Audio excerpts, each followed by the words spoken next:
Real simply put, spend less than you earn, invest in good quality, well-managed companies, and let time work its magic. So in this video, I want to go through the 4 steps that I believe are the way to financial freedom.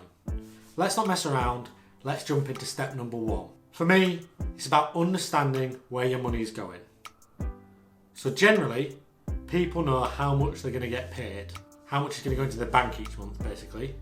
If you're on a salary or if you're paid hourly, you know how many hours you've worked and what your hourly rate is. What people tend to struggle with is understanding and appreciating where the money's going out to and when in the month. Now, I'm quite an extreme case, as you can imagine. I have my budget set out for the next 12, 18 full months, which has my projected spends broken down by month to the lowest level I possibly can get it to. This gives me confidence in knowing that I have control over where my money is going. Some financial experts use zero-based budgeting. Zero-based budgeting is saying that every pound or dollar of income has a home. Let's go through an example so I can be clear on what I mean by that. So you earn £1,500 after tax. That's how much goes into your bank every month. Of that, £500 goes on rent, £100 on council tax, £50 on gas and electric, another £50 on water. You've then got £250 on food, £250 a month on travel to and from work, £150 on entertainment, so that's like a Netflix subscription or going out, etc. And then finally £150 on investments. All of that adds up to £1,500. Everything has a place and is accounted for each month. So that's step 1, get your budget right.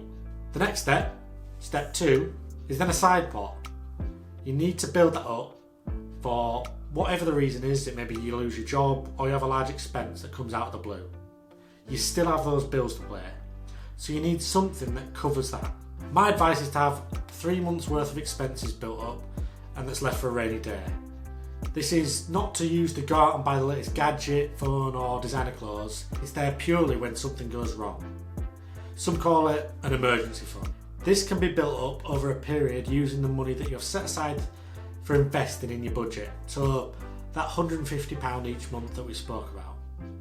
You can do that each and every month over a 2-year period and put that to a side, a separate pot.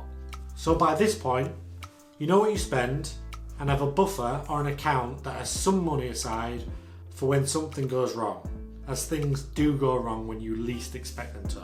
The third step is to transition that invested money into good quality companies consistently, each and every month.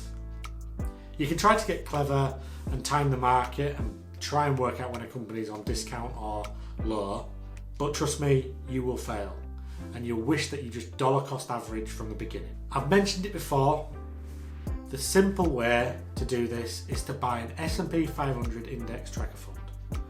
It tracks the market and all you have to do is invest every month and forget about it. Do that for 10 years and then look back on where you are. So for this example, I'm going to assume 2 things.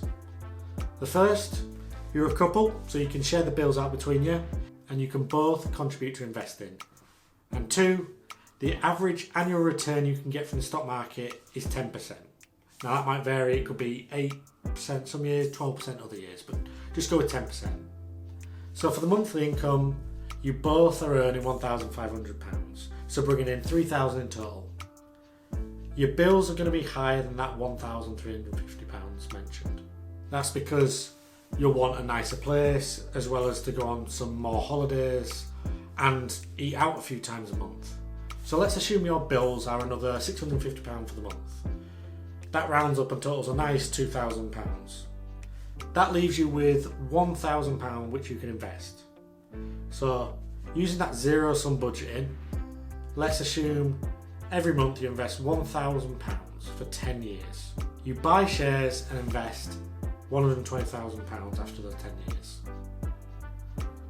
The value of your pot would be worth just over £200,000. So in the early years, you did a lot of the heavy lifting to get the ball rolling. And then the growth started to kick in and really started to grow the pot for you. From years 11 to 20, you're not going to add another single penny. You just leave it invested and let the stock market achieve 10% on average. That £1,000 that you've now got spare, spend it. Enjoy yourself. We're going to let the market just achieve that 10% on average all the time, and after those further 10 years, that put would then stand at £522,000. If you have that amount sat in an ISA account, you won't pay tax on any of the gains or the dividends that you receive. Step 4 is to either draw that money down each month or year, or alternatively put that £500,000 into a dividend company that pays 4%. That would give you £20,000 a year tax-free without having to work. That nearly covers your £2,000 a month bills that we spoke about earlier. Now let's say you continue to contribute and put that £1,000 a month in between years 11 and 20. Do you want to know how much that pot would be worth after the 20th year? £724,000. Of that, you've put in £240,000. The rest is growth and the market and time working its magic. If you invest that in a company that pays 3.5% dividend, you would receive £25,000 a year tax-free. That is your bills covered. Also, that does not include the fact that you could sell some of those shares if you wanted to boost the income and draw down the pot quicker if you see fit. The holy grail is being able to pay your expenses from your passive income or investments, which gives you the power to choose if and when you want to work. A side note, if you did choose to stop working, your bills may actually reduce, as you would not have to be travelling to and from work, subject to you not working from home, which might be the case nowadays. But on the other hand, yes, you may end up spending more, as you're potentially going to be going on more holidays and doing more activities. Just remember, none of this is financial advice. If you've enjoyed this video, then why not check out this one next?